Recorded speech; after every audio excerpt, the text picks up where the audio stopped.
Hi, my name is David Walker, and I teach science at Lhasa High School, a public magnet school in Austin, Texas. I created this activity with Dr. Rose Corey, a professor at the University of Michigan, and I worked with her and her colleagues in the Alaskan Arctic during summer 2019. The largest class I teach at Lhasa High School is an organic chemistry class, and one of our major units concerns how technology is used in the analysis of organic compounds. And unfortunately, it's difficult to create effective lab activities for many topics in this unit, as at the high school level especially, we lack the expensive technology to allow for students to carry out related experiments.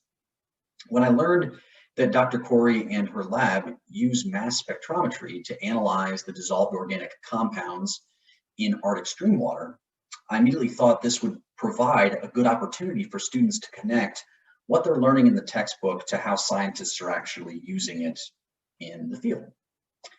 Mass spectrometry is a lab technique that measures the mass to charge ratio of ions. A given sample is bombarded with electrons and its components are ionized.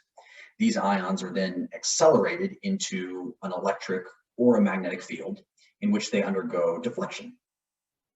And in the field, ions with the same ratio of mass to charge are deflected by the same amount. And so the ions get separated based on this, and that's detected, and results are displayed on a spectrum.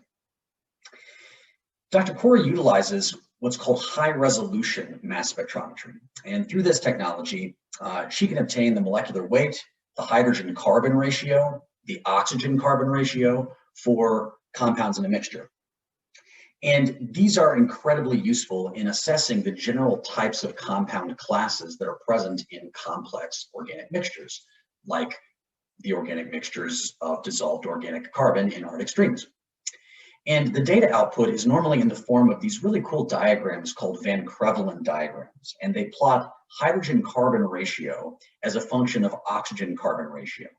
So each data point on a Van Krevelen diagram represents a cross plot of hydrogen-carbon ratio and oxygen-carbon ratio for a given compound. And they're very useful in terms of graphically depicting the different components in a mixture. So the activity we created leads students through a graduated series of learning modules. They plot their own Van Krevelen diagrams using given mass spectrometry data, evaluate the diagrams to determine the general locations of different compound classes on the Van Krevelen diagram. They also evaluate how aromaticity and oxidation affect compound position on a Van Krevelen diagram. And the real goal is the activity culminates with students analyzing and drawing conclusions from real data from Dr. Corey's lab, a Van Krevelen diagram of a stream water sample from northern Alaska. So I think it's a really cool way that students can connect what they're learning in the textbook that is, just an image in a textbook of what a mass spectrometer looks like, to actually how the data looks to scientists that are using it to get conclusions about climate change in the Arctic. So hope you can read more about it. Definitely let me know if you have any questions, and I hope it is something that some of you can use in your classrooms.